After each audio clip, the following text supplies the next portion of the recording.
অনেক মেয়ে ছেলে আছে দেখবেন, আপনি ভালো মানুষ, হাজী সাহেব লোক, আপনার ছেলেও ভালো মানুষ, তাকে আপনি একটা মেয়ের সঙ্গে বিয়ে দিলেন, আপনি মেয়েটার খবর জানেন না, ভালো মেয়ে শুনেছেন হাজী সাহেবের মেয়ে, সেও হাজী সাহেবের মেয়ে, বৌমা করে এনেছেন। আপনার ছেলে বিয়ে করে কলকাতায় থাকে, সপ্তাহে একদিন বাড়ি আসে। আপনার বৌমা করেছে কি জানেন, আপনার ছেলের সঙ্গে 24 ঘন্টায় 30 মিনিট কথা বলে, আর বাকি সময়টা ফোনে ব্যস্ত থাকি। 8, 9, 10, 11, 12 5 বছর যে ছেলেটার সঙ্গে প্রেম করেছিল, আমতলা, জামতলা, বুড়ির বেলতলা, মাছতলা, ইকোপার, নিকোপার, চিড়িয়াখানা, ভিক্টোরিয়া, জাদুঘর, তারামণ্ডল, নদীর পার্কে বসে প্রেম করেছিল, সেই ছেলেটির সঙ্গে সারাক্ষণ গল্প করে। আপনার বউ মনে করছে আমার বৌমা আমার ছেলের সঙ্গে কথা বলছে। বাবা, বাস্তব কথাটাই বললাম, শুনতে হয়তো খারাপ লাগছে, আমি বাস্তববাদী মানুষ বাবা। এরপরে নবীজি বললেন, ওই নারী হলো জাহান্নামী, যে নারী তার স্বামীর পরিবারের সঙ্গে খারাপ আচরণ করে। আচ্ছা, স্বামীর পরিবার কারা? স্বামীর বাপ, স্বামীর মা, স্বামীর ভাই, স্বামীর বোন। ওই নারীর প্রতি আল্লাহর গজব পড়বে যে নারী তার স্বামীর পরিবারের সঙ্গে খারাপ আচরণ করে। অনেক মেয়ে ছেলে আছে দেখবেন, স্বামীকে খুব ভালোবাসে, স্বামীকে খুব ভালোবাসে, স্বামীর বাপকে দেখতে পারে না, স্বামীর মাকে দেখতে পারে না। আফসোস আমার একটাই, পুরুষরা তার শ্বশুর শাশুড়িকে জানা ভক্তি শ্রদ্ধা করে, তার চারানা যদি মেয়ে ছেলেরা ওদের শ্বশুর শাশুড়ির করত, সংসারটা সুখের হয়ে যেত। আমার কথা বুঝতে পারছেন? আপনার শ্বশুর বাড়িতে এলে কি করেন আপনারা? শাশুড়ি বাড়িতে এলে কি না খাবার চেষ্টা করেন, আর আপনার বউ কি করে আপনার মার সঙ্গে, বাপের সঙ্গে? ভাববেন বাড়িতে কি আপনি মনে করলেন আপনার স্ত্রী তাহাজ্জুদের নামাজ পড়লো আর রোজা রাখলো, আপনি জান্নাতি ভালো দিলেন? এত সহজ? চলুন এগিয়ে যাচ্ছি। এরপরে আসছি, ওই নারীর প্রতি আল্লাহর গজব যে নারী বিনা কারণে স্বামীর বিছানা ছেড়ে দিয়ে অন্য বিছানায় রাত কাটায়। আবার বলছি, শুনে নিন, মা বোনেরা, খবরদার, মায়েরা বোনেরা, অনুরোধ করে বলে যাচ্ছি, আপনারা স্বামীর বিছানা ছেড়ে দিয়ে কোনোদিন অন্য বিছানায় রাত কাটাবেন না। রাসূল বলেছেন, কোন নারী যদি বিনা কারণে স্বামীর বিছানা ছেড়ে দিয়ে অন্য বিছানায় রাত কাটায়, আর স্বামী যদি সারা রাত কষ্টে থাকে, ওই নারীর ইবাদত বন্দেগী তো কবুল হবেই না, উপরন্তু আল্লাহর ফেরেশতারা সারা রাত ওই মেয়েটির জন্য অভিশাপ করতে থাকবে। এই ধরনের মেয়েদের বয়স হলো 40+, রাগ করবেন না কেউ। বুড়োর বয়স 65, বুড়ির বয়স 60। বুড়ি আর বুড়োর কাছে ঘুমায় না। বুড়ো হার্টের রোগী, সুগারের রোগী, প্রেসারের রোগী, স্ট্রোক হয়েছে 3 বার, কখন মরে কখন বাঁচে জানে না। বুড়ি বুড়োর খবরই রাখে না, খাচ্ছে দাচ্ছে কি করছে সব খবর নেই। বুড়ি কি করে জানেন? ছোট ছেলের ঘরে থাকে, নাতিকে নিয়ে খাটে ঘুমায় আর তাহাজ্জুদের নামাজ পড়ে। তো তাহাজ্জুদের নামাজ আল্লাহ কবুল করবে না বলে গেলাম আজকে, তো তাহাজ্জুদের নামাজ আল্লাহ কবুল করবে না। বাবা, বাস্তব কথাটাই বললাম, অতি বাস্তব কথা বলে যাচ্ছি। এরপরে স্বামী স্ত্রী সংসার করতে গিয়ে দেখবেন মাঝে মাঝে ঝগড়া হয়, হতে হতে হতে হতে দেখবেন স্বামী তার স্ত্রীকে ইসলামিক একটা শব্দ উচ্চারণ করে ডিভোর্স দেয়। শব্দটা কি বলে বলুন তো বাবা? ভয়তে বলতে চাইনি, যদি বউ চলে যায়। যাবে না বাপ, আমি এখানে বসে আছি, চিন্তা নেই। তালাক। কি বলে? শব্দটা কিন্তু তালাক নয়, শিখে যান আজকে। শব্দটা তালাক নয়, শব্দটা হলো কি? তলাক। কি বললাম? তলাক। চলুন দেখি তলাক শব্দের অর্থ কি আর তালাক শব্দের অর্থ কি। আরবি উচ্চারণ কি? তোয়েল আমালিফ কফ, তলাক। ওর বাংলা উচ্চারণ কি? তয় বয় লয়াকার কফ। তলাক মানে পৃথক দেওয়া, ছেড়ে দেওয়া, ডিভোর্স দেওয়া। আর তেল আমালিফ কফ, তয়াকার লয়াকার কফ। তালাক মানে জুড়ে যাওয়া, মিলিত হওয়া, একত্রিত হওয়া, জমা হওয়া। আমরা তলাক না বলে সব তালাক বলি।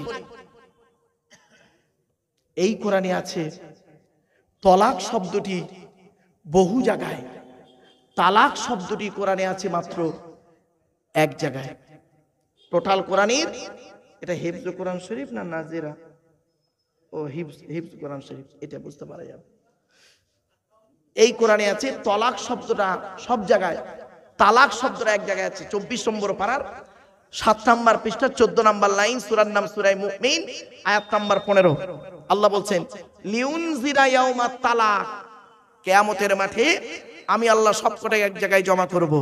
এজন্য বাবা বলি উচ্চারণের পার্থক্য হলে মানেও পার্থক্য। বাংলাতে অনেক শব্দ আছে, জ্বালা, বর্গিন জয় একাল একা জ্বালা, বর্গিন জয় বা একাল একা জ্বালা, দুটোই জ্বালা, একটা যন্ত্রণা জ্বালা, একটা পানির জ্বালা। কমল, কৌকার মৌলা কমল, কমলা কমল, দুটোই কমল।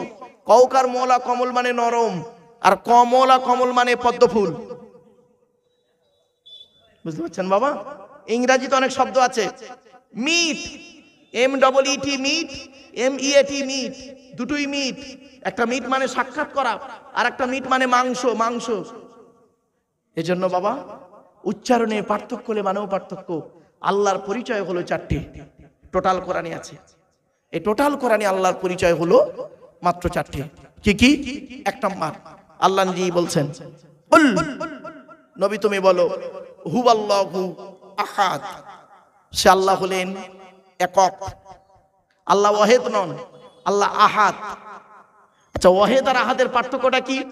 ওয়াহিদুন মানে এক, যার 2 আছে বা থাকতে পারে, আর আহাদুন মানে এক, যার 2 হয় না। তো আল্লাহর পরিচয় যখন আরবের মানুষেরা নবী মুহাম্মদ সাল্লাল্লাহু আলাইহি ওয়াসাল্লামের কাছে জানতে চাইল, মুহাম্মদ সাল্লাল্লাহু আলাইহি ওয়াসাল্লামকে আল্লাহ পাক এই সূরাটি নাযিল করে আল্লাহর পরিচয় বলে দিলেন। মুহাম্মদ সাল্লাল্লাহু আলাইহি ওয়াসাল্লামকে সকলে বলতো, আরবের মানুষরা জিজ্ঞাসা করলে, এই মুহাম্মদ, তোমার আল্লাহ খায় কি? তোমার আল্লাহর স্ত্রী কয়জন? ছেলে মেয়ে কয়জন? ইত্যাদি ইত্যাদি ইত্যাদি প্রশ্ন। আমার নবী কোনো কথা বলতেন না। ওমা ইয়ানতিকু আনিল হাওয়া ইন হুয়া ইল্লা ওয়াহয়ুন ইউহা, আল্লাহর ওহী ছাড়া কথা বলতেন না। নবী চুপ করে আছেন। এমত অবস্থায় এই সূরাটি আল্লাহ নাযিল করে বলে দিলেন, নবী তুমি বলো, কুল, নবী তুমি বলো, হুয়াল্লাহু আহাদ, সে আল্লাহ হলেন একক। 2 নাম্বার, এ বাচ্চা, এই যা বাবা, যা বাবা, বাবা যা, বাবা যা। 2 নাম্বার আল্লাহুস সামাদ, আল্লাহ হলেন অমুখপেক্ষী। আল্লাহ কারো মুখপেক্ষী নন, সারা পৃথিবী তার মুখপেক্ষী। 3 নাম্বার লাম ইয়ালিদ ওয়া লাম ইউলাদ, আল্লাহ কাউকে জন্ম দেয়নি, আল্লাহ কেউ জন্ম দেয়নি। 4 নাম্বার ওয়া লাম ইয়াকুল লাহু কুফুয়ান আহাদ, আল্লাহর সমকক্ষ কেউই নেই।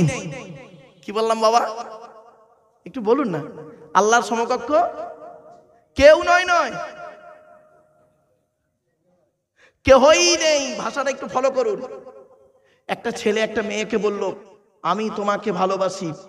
আর একটা ছেলে আর একটা মেয়েকে বলল, আমি তোমাকেই ভালোবাসি। দুটো বাক্য এক। বাপেরা, আল্লাহর সমকক্ষ কেউই নেই। বাড়ি থেকে ভাববেন একটু, আরবিতে একটু ব্যাখ্যাটা করে দিই, ক্লিয়ার হয়ে যাবেন। আবাদা ইয়াবুদু মানে ইবাদত করা, নাবুদু মানে আমরা ইবাদত করি, কা মানে তোমার, নাবুদুকা মানে হলো আমরা তোমার ইবাদত করি। কিন্তু আল্লাহ কি বললেন? কাপটাকে আগে করে দিলেন, মফুল অবজেক্টকে আগে করে দিলেন, দিয়ে কি বললেন?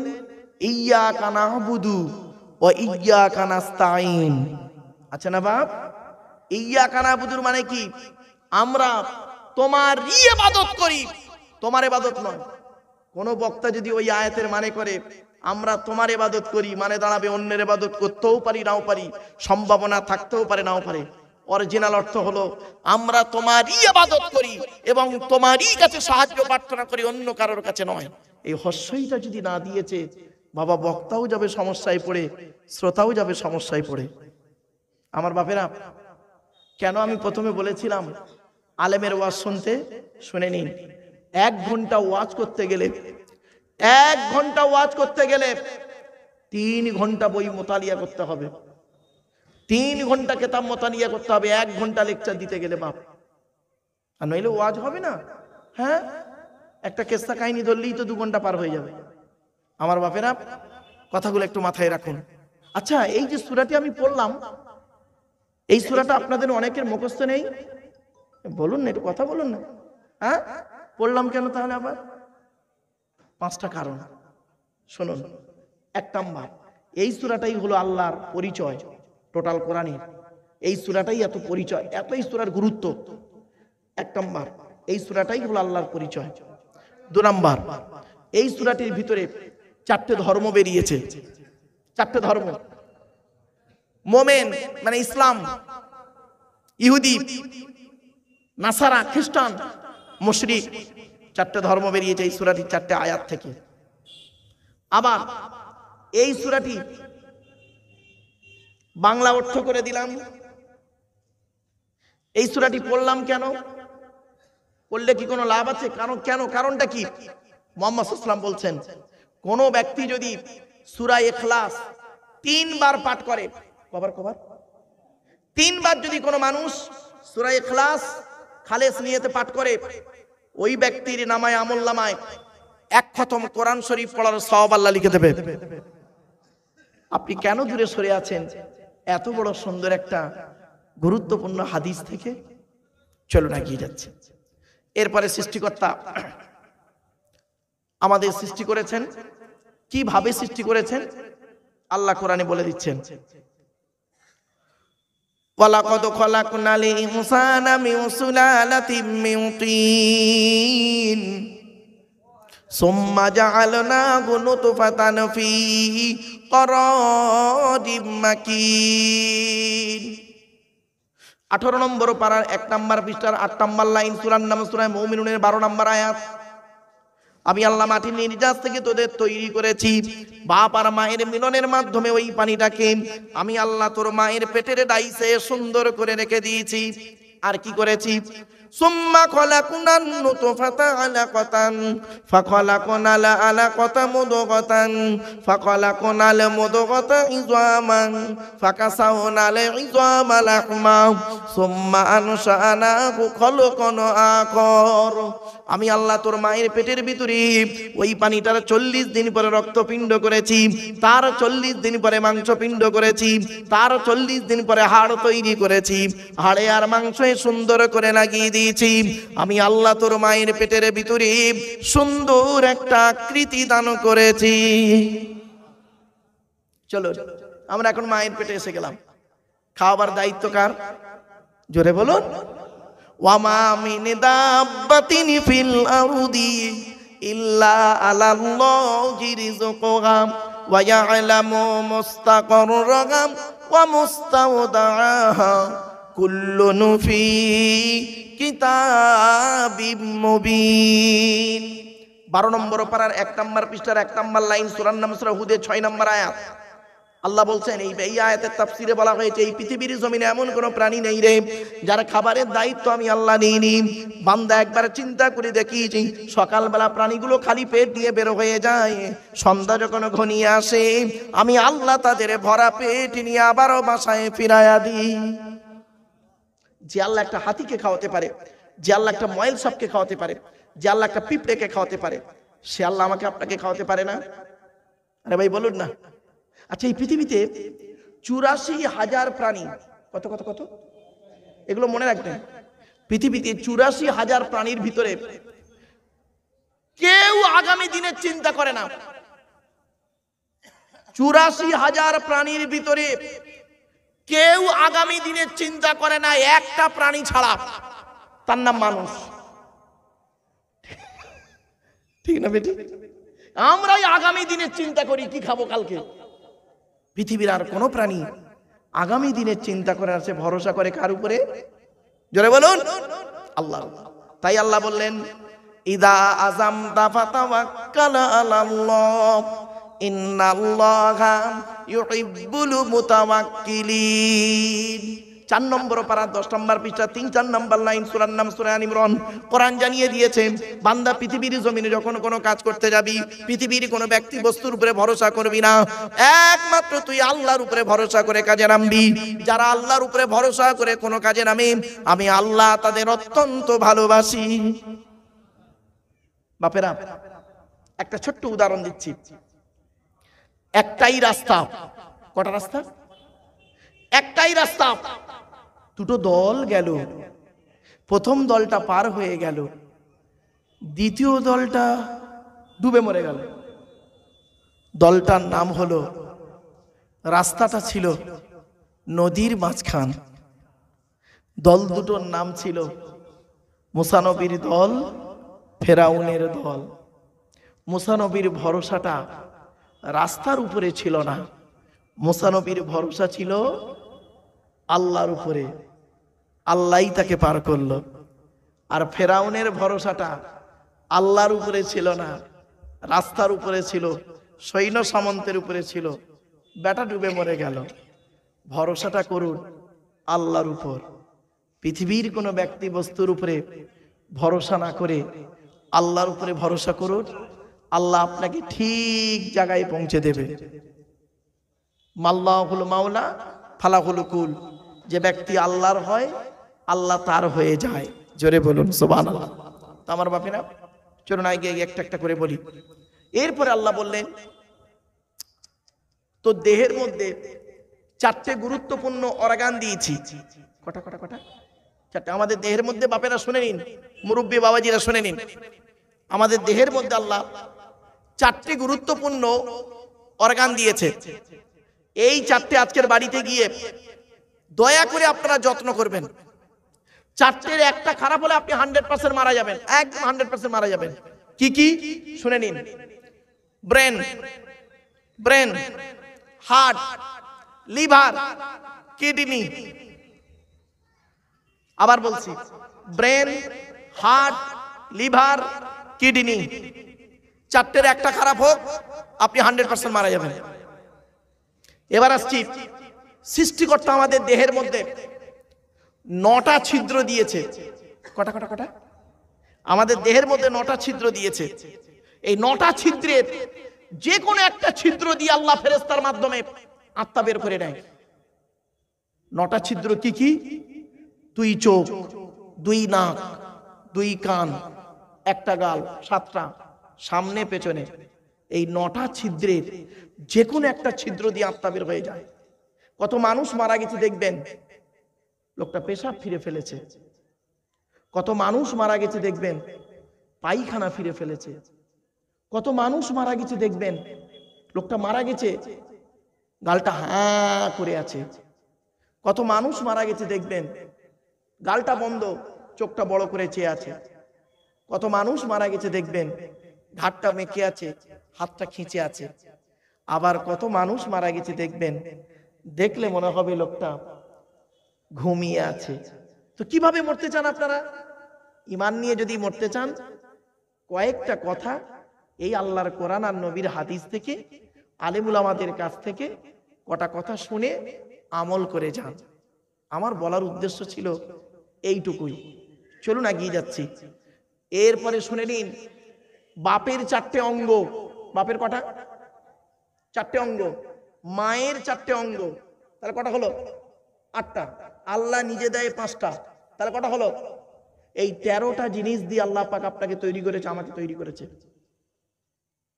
আজ বাড়ি যাবেন, বাড়িতে গিয়ে আপনার দেহের মধ্যে 4টে জিনিস আপনার বাপের সঙ্গে মিলবে 100%,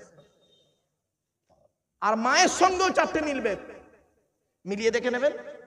আপনার বাচ্চাটাকে কাছে বসাবেন, বসিয়ে বলবেন, আব্বু আয় তো দেখি, আব্দুল্লাহ মারুফ তো বললো, একটু টেস্ট করে দেখি। দেখবেন 4টে জিনিস মিলবে। হয় চোখ, কান, নাক, হাত, পা, মুখ, চোখের, হাতের আঙুল, পায়ের আঙুল, মিলবেই মিলবে 4টে। বাপের সঙ্গে 4টে মিলবে, মায়ের সঙ্গে 4টে মিলবে। আল্লাহ নিজে দেয় 5টা। এই 13টা জিনিস দিয়ে আল্লাহ পাক মায়ের পেটের ভিতরে বাচ্চাকে তৈরি করেন। এরপরে আল্লাহ বলছেন, তো দেহের মধ্যে 3টে জিনিস আলাদা। কটা কটা? 3টে জিনিস আলাদা। কি কি? 1 নাম্বার, ব্লাড গ্রুপ আলাদা। আমি এজন্য বক্তব্য করতে বলি সারা ভারতবর্ষের যত লেকচার দিয়েছি আমি বেশ কিছু জায়গায়, আমার গাড়ির সামনে একটা বোর্ড লাগানো আছে, দেখবেন বিশ্ব মানবাধিকার পরিষদ, ওয়ার্ল্ড হিউম্যান রাইটস কাউন্সিল, নিচে লেখা আছে দেখবেন ন্যাশনাল প্রেসিডেন্ট। তো এই হতভাগা যেখানেই বক্তব্য দেয় আমি এই কথাটা তুলে ধরি। আজ এখানেও বলছি, হিন্দু মুসলিম পৃথিবীতে যতদিন বাঁচবেন কাঁধে কাঁধ মিলিয়ে চলবেন। কিসের হিন্দু কিসের মুসলিম মারামারি করেন? খবরদার নয়। আপনারা কি জানেন হিন্দুদের রক্তের ভিতরে মুসলমানদের রক্ত আছে, মুসলমানদের রক্তের ভিতরে হিন্দুদের রক্ত আছে? প্রমাণটা দেব বলুন। আচ্ছা, আপনাদের এলাকায় ব্লাড ডোনেশন ক্যাম্প হয়, রক্তদান শিবির, তা ব্লাড যখন নেওয়া হয় তখন বলা হয় নাকি, এই ও হিন্দু ও রক্ত আলাদা কর, ও মুসলিম ও রক্ত আলাদা কর, বলে নাকি? আরে ব্লাডের মধ্যে কাস্টের কোনো ডিভাইডেড থাকে না, ব্লাডের মধ্যে কালারের কোনো ডিভাইডেড থাকে না, ব্লাডের মধ্যে জেন্ডারের কোনো ডিভাইডেড থাকে না, ব্লাডের মধ্যে গ্রুপের ডিভাইডেড করা হয়। ব্লাডের 4টে group, A B, A B আর ও, প্রত্যেকটার মাইনাস প্লাস। একটা হিন্দুর রক্তের ভিতরে 3টে জিনিস পাওয়া যায়, লোহিত কণিকা, শ্বেত কণিকা, অনুচক্রিকা, as a same no difference. একটা মুসলমানের রক্তের ভিতরে এই 3টেই পাওয়া যায়। কিসের হিন্দু কিসের মুসলিম মারামারি করেন? হে হিন্দু, তুমি মন্দিরে গিয়ে যাকে ঈশ্বর বা ভগবান বলে ডাকো, তাকে জীবনে মন্দিরে পাবে না। হে খ্রিস্টান, গির্জায় গিয়ে যাকে গড বলে ডাকো, তাকে জীবনে গির্জায় পাবে না। হে মুসলমান, গালে দাড়ি মাথায় টুপি নিয়ে মসজিদে যাকে আল্লাহ আল্লাহ বলে ডাকো, ও আল্লাহকে মসজিদে পাবে তো? চলুন দেখি 3 ধর্মের মানুষ আমরা সৃষ্টিকর্তা আল্লাহকে খুঁজতে বেরোই। আল্লাহ নিজেই বলছেন, আমাকে খুঁজতে যেতে হবে না তোদের, আমি কোথায় আছি জানিস? এই কোরআনে বলে দিয়েছে আল্লাহ। চলো আয়াতটা পড়ি। ওয়ালাকাদ খালাকনাল ইনসানা ওয়া না'লামু মা তুওয়াসবিসু বিহি নাফসুহু ওয়া নাহনু আকরাবু ইলাইহি মিন হাবলিল ওয়ারিদ। 26 নম্বর পারার 18 নম্বর পৃষ্ঠার 1 নম্বর লাইন, সূরার নাম সূরা কফের মধ্যে আল্লাহ বলে দিলেন, হে মানব জাতি, আমি তোদের সৃষ্টি করেছি, তোদের মনের মধ্যে ভালো মন্দ যা কিছু আছে সব আমি আল্লাহ জানি। বান্দা কখনোই ভাববি না আমি আল্লাহ অনেক দূরে, না না না, আমি আল্লাহ তোর ঘাড়ের শিরারও নিকটবর্তী। একবার অন্তঃস্থল থেকে আমাকে আল্লাহ বলে ডাক দে, আমি আল্লাহ তোর ডাকে সাড়া দেব। ওয়া ইদা সালাকা ইবাদি আন্নী ফাইন্নী করিব উজিবু দাওয়াতাদ দাঈ ইযা দাআন ফালিয়াস্তাজিবু লি ওয়ালিয়ুমিনু বি লাআল্লাহুম ইয়ারশুদুন। 2 নম্বর পারা 7 নম্বর পৃষ্ঠার 8 নম্বর লাইন, সূরার নাম সূরা বাকারা। কোরআন জানিয়ে দিয়েছে, ওয়াইদা সালাকা ইবাদি, আমার বান্দারা যখন নবী আমার প্রসঙ্গে তোমাকে জিজ্ঞাসা করবে, শুধু তুমি একটা এতটুকুই বলবে, আন্নী ফাইন্নী করিব, আমি আল্লাহর খুবই নিকটবর্তী। উজিবু দাওয়াতাদ দাঈ ইযা দাআন, বান্দা যখন আমাকে ডাকে আমি আল্লাহ তার ডাকে সাড়া দিই।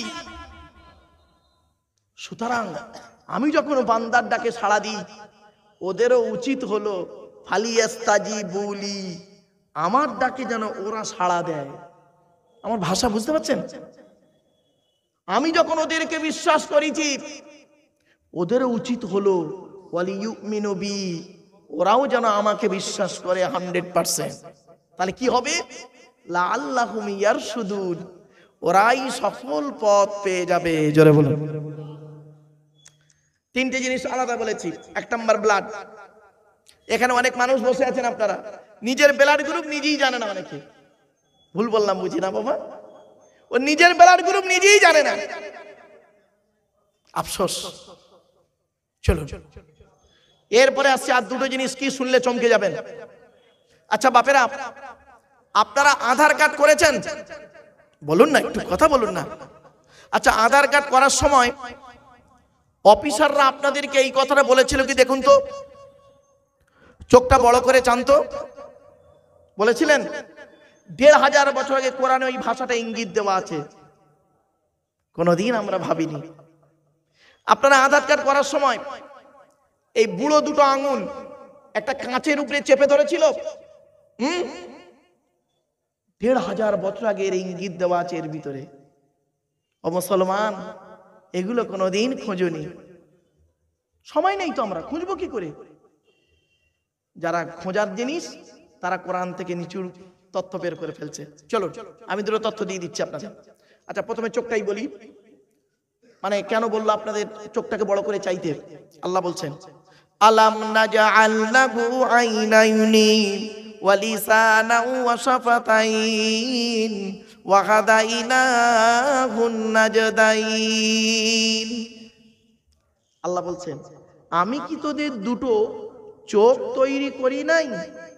জিজ্ঞাসা চিহ্ন, জিজ্ঞাসা চিহ্ন। আমি কি তোদের দুটো চোখ তৈরি করি নাই? ব্যাস, এই কথাকে নিয়ে সারা বিশ্বের বৈজ্ঞানিকরা গবেষণা শুরু করলো। আমেরিকার 10 জন বৈজ্ঞানিক কোরআনের এই আয়াতকে নিয়ে প্রশ্ন ছুড়ে দিল, কি যে সৃষ্টিকর্তা পায়ের নখ থেকে নিয়ে মাথার চুল পর্যন্ত গোটা দেহ তৈরি করলেন, তিনি আবার আলাদা করে কেন বললেন চোখ তৈরি করি নাই? এটা বলার কি দরকার ছিল? গোটা দেহ তো তিনিই তৈরি করেছেন, তো এটা আবার আলাদা করে বলার দরকার কি? ব্যাস, গবেষণা শুরু হয়ে গেল। গবেষণা করতে করতে কি পেল দেখুন। পৃথিবীতে যত মানুষ এসেছেন, যত মানুষ চলে গেছেন, যত মানুষ আসবে, কারোর চোখের রেটিনার সঙ্গে কারোর চোখের রেটিনার কোনো মিল নেই। জোরে বলুন সুবহানাল্লাহ। এই জন্য আল্লাহ চোখের কথা বলে দিয়েছেন। সঙ্গে সঙ্গে 10 জন বৈজ্ঞানিক ইসলামের কালেমা পড়ে মুসলমান হয়ে গেল। আপনি কোথায় আছেন? আপনি তো বসে আছেন যে কোণে। আর একটা আসছি, এই আঙ্গুলের ছাপটা দেখুন। আয়াহসাবুল ইনসানু আল্লান নাজমা'a ইওয়ামা বালা কাদিরিনা আলা আন নুসাউবিয়া বানানা। পবিত্র কোরআন 29 নম্বর পারা, সূরার নাম সূরা কিয়ামত, 4-5 নম্বর আয়াতে আল্লাহ বলছেন, তারা কি মনে করে, আল্লাহ বলছেন, মানব জাতি কি মনে করে আমরা মরে গেলে পুড়ে ছাই হয়ে যাব, পচে গলে হাড় হয়ে যাব, পরকালে আল্লাহ আমাদের তুলতে পারবে না? পৃথিবীতে যেমন বুড়া আঙুলের ছাপ যেমন কারোর সঙ্গে কারোর কোনো মিল নেই, কিয়ামতের মাঠে কারোর সঙ্গে কারোর কোনো মিল পাবে না। কোরআনের এই আয়াতকে নিয়ে কে গবেষণা করলো? থাইল্যান্ডে চ্যাং ম্যাং ইউনিভার্সিটি অ্যানাটমি বিভাগের প্রফেসর, বিখ্যাত পণ্ডিত বৈজ্ঞানিক, লোকটার নাম হলো তাথাগাত্য জেসান। উনি একজন খ্রিস্টান, হিন্দু নন, মুসলমান নন, খ্রিস্টান। উনি কোরআন পড়তে গিয়ে বললেন কোরআনে ভুল আছে। বলল কি ভুল? বলল কোরআনে লেখা আছে বুড়ো আঙুলের ছাপ নাকি কারোর সঙ্গে কারোর কোনো মিল নেই। কি আশ্চর্য কথা! আমি কোরআনের ভুল বের করে শুনবো। উনি করলেন কি, 1000 মানুষের বুড়ো আঙুলের ছাপ নিলেন, 1000 মানুষের, 1 বছর ধরে গবেষণা করে দেখছে কার সঙ্গে কার মিল আছে। যখন কারোর সঙ্গে কারোর কোনো মিল পেলেন না, ল্যাবরেটরির ভিতরে দাঁড়িয়ে দাঁড়িয়ে ইসলামের কালেমা পড়ে মুসলমান হয়ে গেলেন। আপনি কোথায় বসে আছেন? আপনার ঘরেই তো কিতাবটা রয়েছে, এই কিতাবটা আপনার বাড়িতে রয়েছে। আপনি কতটা মূল্যায়ন করতে পেরেছেন এই কিতাবকে? আপনি তো কিতাবকে অপমাননা করেছেন, অপমাননা করেছেন এই কিতাবকে। দুটো এক্সাম্পল দিচ্ছি, রাগ করবেন না কেউ, ভেবে রেগে যাবেন না বাপ, আমি প্রমাণ দিচ্ছি। পশ্চিম বাংলায় একজন অমুসলিম কোরআনকে জানা অবমাননা করেছে, তার থেকে অনেক মুসলমান কোরআনকে বেশি অবমাননা করেছে। দুটো উদাহরণ দিচ্ছি, দেখুন তো হচ্ছে কিনা। কোরআন শরীফ যাদের বাড়িতে আছে, মাচায়, সামসেটে, আলমারির ভেতরে ঢুকিয়ে রেখেছেন। বছরে একবার মা বোনরা বছরে একবার পারে, শবে বরাতের রাতে নইলে রোজার মাসে। কোরআনের গেলাপে কয়েক কুইন্টাল ময়লা পড়লো, মাকড়সা জাল বনেছে, টিকটিকি ডিম পেড়েছে, আরশোলা পায়খানা ফিরেছে। কোরআনটা কিভাবে আপনি রেখেছেন? যে কোরআন আপনাকে এই দুনিয়াতে শান্তি দেবে, আখিরাতে জান্নাত দেবে, সেই কোরআনকে এতটাই অবমাননা অবহেলা করলেন।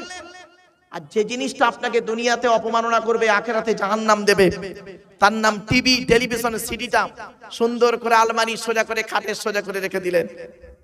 আপনি সত্যিকারের একজন মুসলিম, বিবেককে প্রশ্ন করবেন। 1 নম্বর অপমাননা।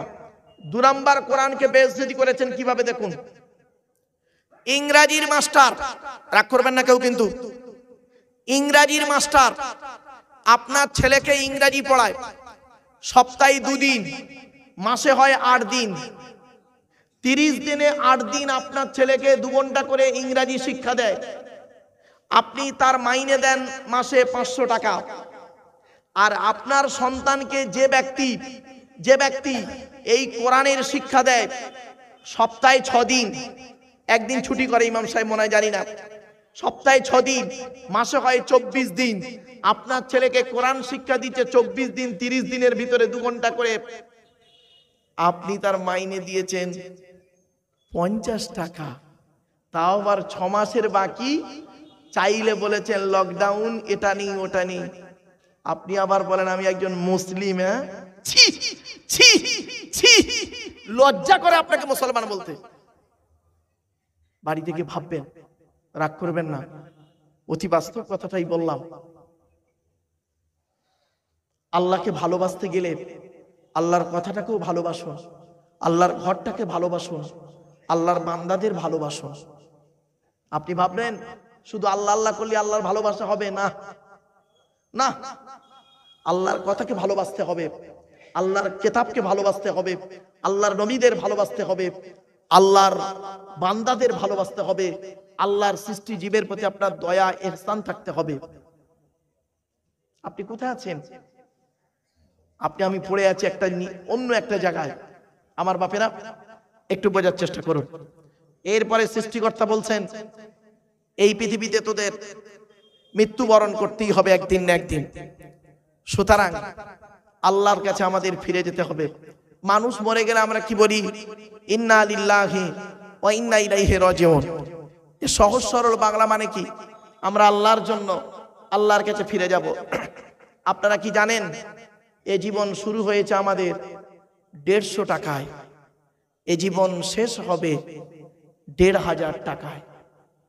আমার এক বন্ধু কলেজের প্রফেসর, তো ওর খুব ইচ্ছা আমার সামনে বসে ওয়াজ শুনবে, তো সামনেও বসেছে। আর আমি স্টেজে উঠেই প্রথমে বলেছি, সালাম কালাম করে 2-4টে কথা বলছি এ জীবন শুরু হয়েছে আমাদের 150 টাকায়, এ জীবন শেষ হবে 1500 টাকায়। যেই বলেছি বন্ধু তখন বলছে, বন্ধু এ কিরকম হলো? আমি প্রফেসর, আমার বউ প্রফেসর, আমার বাপ প্রফেসর, আমার মা প্রফেসর, আমরা এক মাসে আমরা মাইনে পাই 4 জনের মাইনে একত্রিত করলে 5 লাখ টাকা। আর আপনি বললেন জীবন শুরু হয়েছে 150 টাকায় আর শেষ হবে 1500 টাকায়, কি করে হয়? তখন আমি উত্তরটা দিয়েছিলাম, আপনাদের দিচ্ছি, দয়া করে একটু ভাবুন। এখানে বাবা ওয়াজ নিয়ম কি জানেন? ওয়াজটাকে নিয়ে চিন্তা করতে হয়, ভাবতে হয়, আমরা তো ভাবি না। আচ্ছা বলুন বাপের, আমি ওনাকে বলেছিলাম, বন্ধু যেদিন মায়ের পেট থেকে এসেছিলেন সব থেকে দামি কাপড়টা কে কিনে দিয়েছিল? তো বলছে আমার আব্বা। তা আমি বললাম কত দাম ছিল? বলছে কত হবে, 100 থেকে 150 টাকা। তা আমি বললাম কাপড়টা নিজে পরতে পেরেছিলে? বলছে না, অন্যই পরিয়ে দিয়েছিল। আল্লাহ বলছে, এই আব্দুল্লাহ গিল মারুফ, জীবনের প্রথম কাপড় তার দাম 150 টাকা, নিজে পরতে পারলি না, অন্যই তোকে পরিয়ে দিল। আর জীবনের শেষ কাপড় তার নাম কাপন, কাপন খুব টেনে কেটে হয়তো 1500 টাকা, নিজে পড়তে পারবি না, অন্যই তোকে পরিয়ে দেবে। তাহলে এ জীবন শুরু হলো তোর 150 টাকায়, এ জীবন শেষ হবে 1500 টাকায়। আর বাকি যা করেছি চোখ কান নাক হাত পা মুখ বিবেক বুদ্ধি দিয়ে, গাড়ি বাড়ি বিল্ডিং জায়গা জমি, ওই গীতার সারাংশ হয়ে গেছে। রাগ করবেন না কেউ। গীতার সারাংশটা কি জানেন? শুনে নিন। যা হয়েছে তা ভালোই হয়েছে, যা হচ্ছে তা ভালোই হচ্ছে, যা হবে তা ভালোই হবে। কি হারিয়েছে তোমাদের কাঞ্চো? কি হারিয়েছে কাঞ্চো? স্বামী স্ত্রী ঝামেলা হয়েছে কাঞ্চো? ছেলে ভাত দেয় না কাঞ্চো? জমি জায়গায় ঝগড়া হয়েছে কাঞ্চো? ব্যবসায় লস হয়েছে কাঞ্চো? কি হারিয়েছে কাঞ্চো? যা নিয়েছো এই পৃথিবী থেকেই নিয়েছো, যা দিয়েছো এই পৃথিবীতেই দিয়েছো।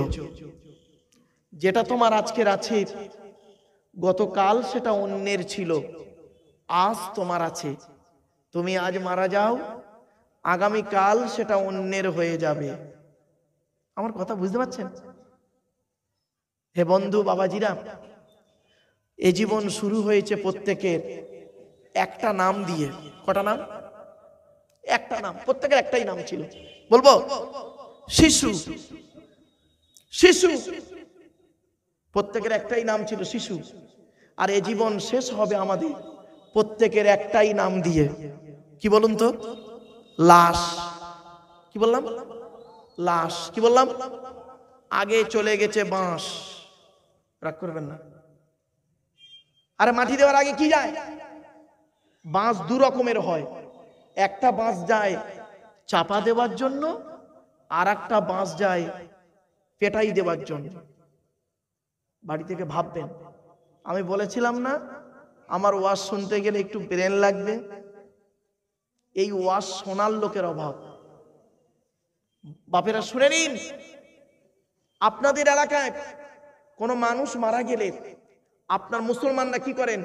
গোসল দিয়ে, কাফন পরিয়ে, জানাজা পড়িয়ে, মাটি দিয়ে চলে আসেন, ঠিক তো? আরে ভাই বলুন না।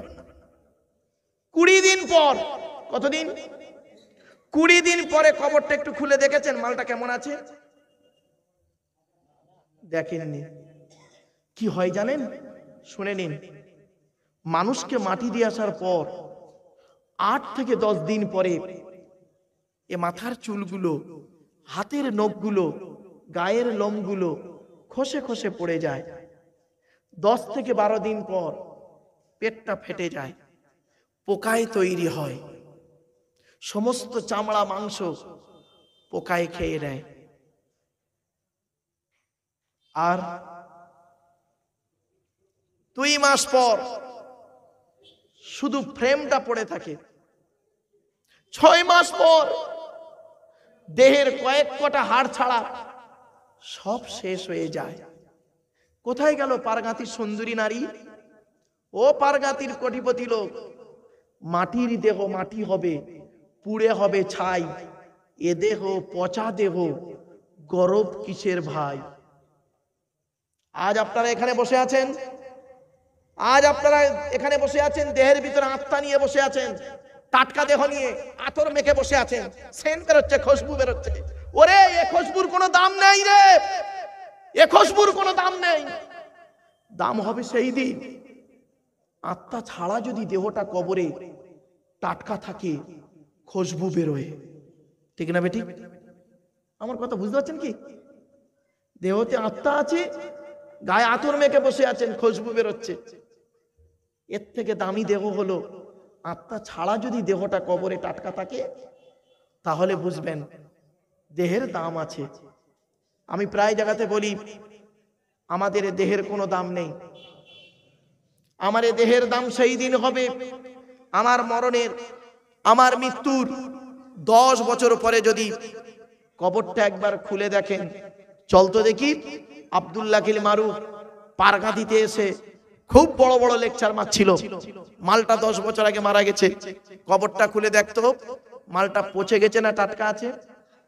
যদি কবরটা খুলে দেখেন, দেহটাও যদি টাটকা পান, কাপনটাও যদি টাটকা পান, আপনাদের ধারণা এটাই জন্মাবে ও ঈমান নিয়ে বেটা কবরে গেছে।